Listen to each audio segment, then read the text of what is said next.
Você sabia que tem como ganhar muito dinheiro todo mês com o YouTube sem precisar mostrar teu rosto? Pô, isso provavelmente você já sabe, né? Quem me acompanha sabe disso. Mas tem um segredo que quase ninguém te conta. Tá curioso para saber que segredo é esse? Clique no primeiro link na descrição, logo abaixo do vídeo. Vamos para o corte. Você joga uma moeda para cima, vai dar cara ou coroa. A estatística diz que é 50% de possibilidade de ser cara, 50% de possibilidade de ser coroa. Você joga a moeda para cima. O que eu posso fazer para cair coroa? No máximo, torcer. No máximo. E torcer tem algum tipo de efeito? Nada. Nada. Já torceu pro teu time, ele perdeu? Já. Eu também já torci pro meu time, ele perdeu. Nada eu posso fazer para que essa moeda caia em coroa. Eu não posso fazer nada. Nada, nada. Não tem nada, absolutamente nada no ser torcer. Isso é sorte. Agora, vou abrir uma empresa. Tem fatores alheios à minha vontade?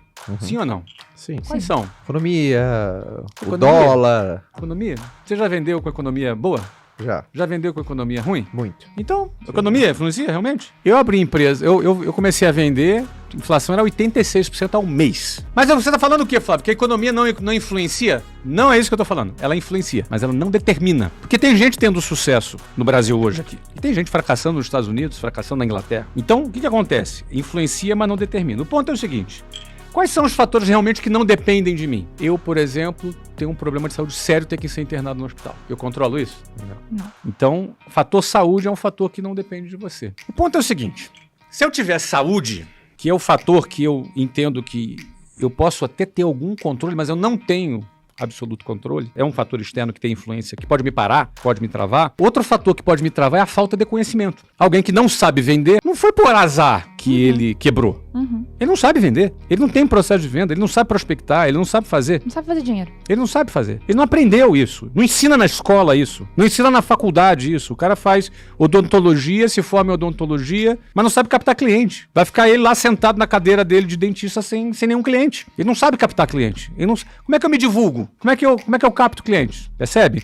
Então, o que acontece? É o conhecimento. Então, se eu tenho conhecimento, se eu tenho know-how, se eu sei vender, se eu sei reter clientes, se eu sei administrar, se eu sei gerir o meu negócio, se eu aprendi isso, o fator sorte é muito pequeno. O fator aleatório é muito pequeno. Não é como jogar uma moeda. Ah, vou abrir uma empresa. Cara ou coroa? Ih, deu certo. Me dei bem. Ih, deu errado. Não é assim que funciona. Com o teu conhecimento, você vai ter estatisticamente mais chances de acertar. Então, por exemplo, quando eu vou tomar uma decisão de negócio, pela experiência que a gente tem, o conhecimento que a gente tem, a gente vai errar menos. Então, sorte é uma estatística. E quando você ganha conhecimento, quando você ganhou conhecimento e ganhou know-how para fazer aquela situação, a estatística passa a estar ao seu favor. Você vai tomar decisões erradas, mas a maioria você vai acertar. E se você erra algumas coisas, mas acerta a maioria, isso é suficiente para você ter sucesso naquilo que você está fazendo. Muito e se bom, você João. tem sucesso naquilo que você está... Num negócio, abre um negócio, vai faturar milhões de reais. Talvez não seja bilhões, mas milhões você vai faturar. A estatística está do teu lado. A sorte está do seu lado. Ou seja, a sorte ela não é um sorteio aleatório que não depende de mim. A sorte é um conjunto de habilidades que eu posso desenvolver, que eu posso dominar para que a estatística esteja a meu favor. E aí, no médio prazo, eu vou sempre vencer. Quando eu recomprei a WhatsApp em 2016, ele era 100% analógico. E naquele momento a gente já começou a pesquisar, porque eu já estava muito mergulhado no digital, como é que a gente seria, como seria um produto digital nosso. 2016. 2018 inteiro, a gente gastou 1 tonelada de dinheiro e levou mais de 15 ou 20 pessoas para os Estados Unidos, ficaram lá em Los Angeles, produzindo conteúdo da WhatsApp Online. 2018. 2019, a gente lançou. Poxa, 2019, um pouco antes. Agora, quando começou? Foi 2019? Foi 2018? Sabe quando começou? É a 100ª ligação, né? É a 100ª ligação. Sabe quando começou? Quando eu estava criando geração de valor em 2011. Quando não existia influenciador, não existia coach, não existia marketing digital, nada disso. Começou lá. Mas alguém pode dizer assim, Flávio, mas você poderia ter aprontado esse produto para 2021. E quando a pandemia chegou, você poderia não ter esse produto. Isso é verdade absoluta. E que mérito eu tive nisso? Nenhum. Isso foi um presente que eu ganhei. É verdade, é um presente. Ganhei esse presente. O timing da nossa foi um timing perfeito para a pandemia. Porque quando entrou a pandemia, eu já tinha o produto e a gente estourou. Eu não tive... Agora, estatisticamente, eu estava trabalhando nisso há um tempão. Não é uma coisa aleatória. Agora, o timing ter coincidido naquele momento foi um presente que eu ganhei. Agora, o que aconteceria se eu não tivesse aquele produto pronto 4 meses antes? O que ia acontecer é que eu ia aprontar ele nos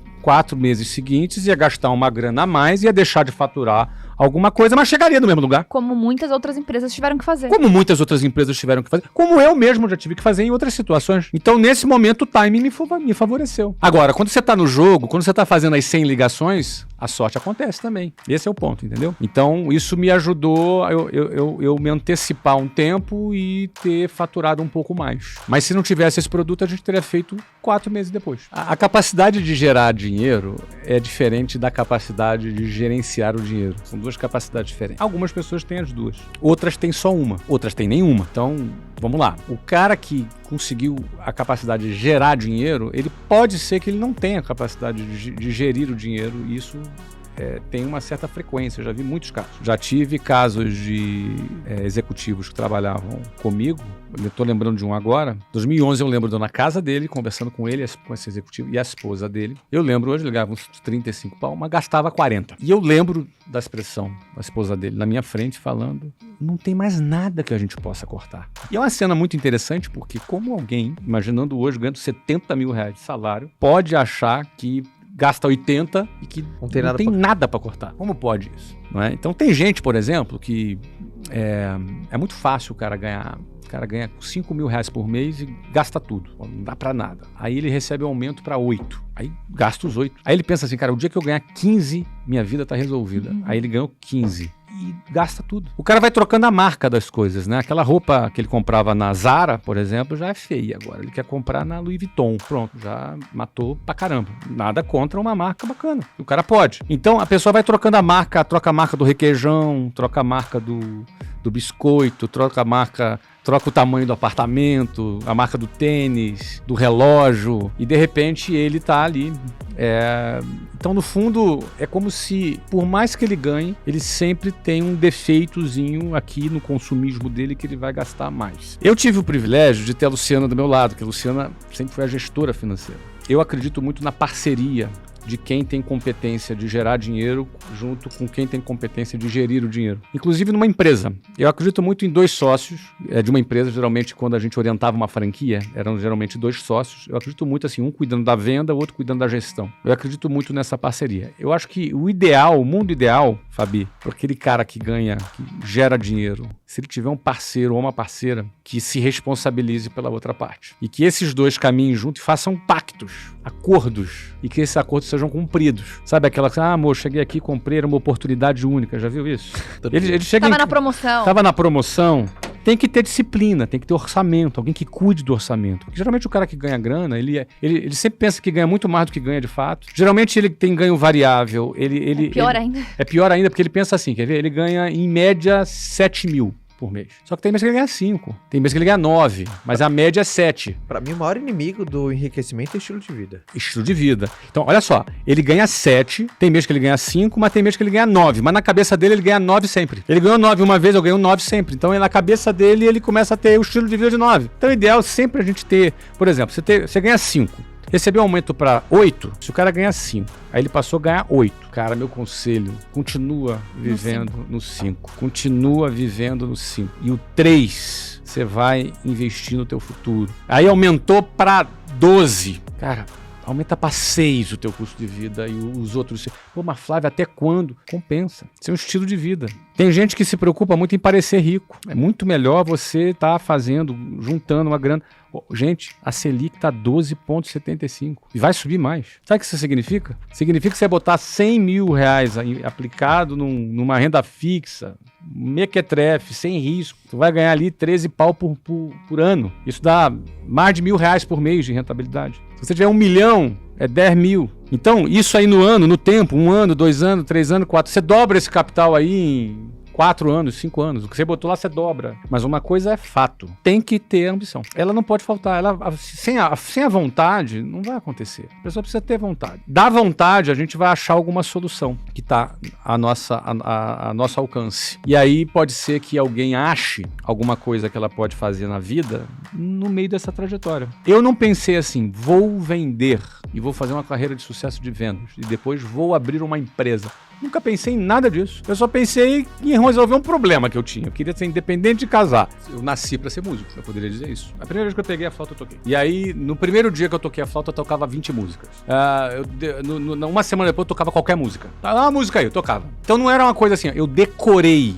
Eu tinha uma coisa diferente com a música. Então, assim, se eu fosse dizer por inclinação, eu poderia ser músico se eu tivesse estudado, viveria de música e seria super legal. Eu não diria que eu nasci pra vender. That's the point. Esse é o ponto. Porque eu sempre fui tímido, sempre fui retraído, sempre fui uma pessoa, assim, rolava uma festa e eu tava no cantinho. Eu sou assim. Então eu não sou aquele cara que tem aquele estereótipo expansivo, entendeu? Uhum. Mas senta aqui, bota o microfone, a gente tá conversando, eu tô aqui realizando como se fosse uma venda, um trabalho aqui. Então, teoricamente, o que me levou a vender, eu já falei algumas vezes, porque venda foi meio pra um fim, que era ganhar grana pra eu me casar, pra depois eu ter minha vida, construir as coisas que eu queria, etc, etc e tal. Então eu penso que quando a gente deseja alguma coisa, ambiciona alguma coisa na nossa vida, a gente ativa alguns poderes que não são naturais, que a gente tem que tomar posse desses poderes e a gente lutar com aquelas armas e começar a desenvolver essa competência com essas armas. Então, a venda foi uma dessas armas que apareceram na minha vida e que eu enxerguei, com essa arma eu vou atingir o que eu quero. Então, eu comecei a lutar, usar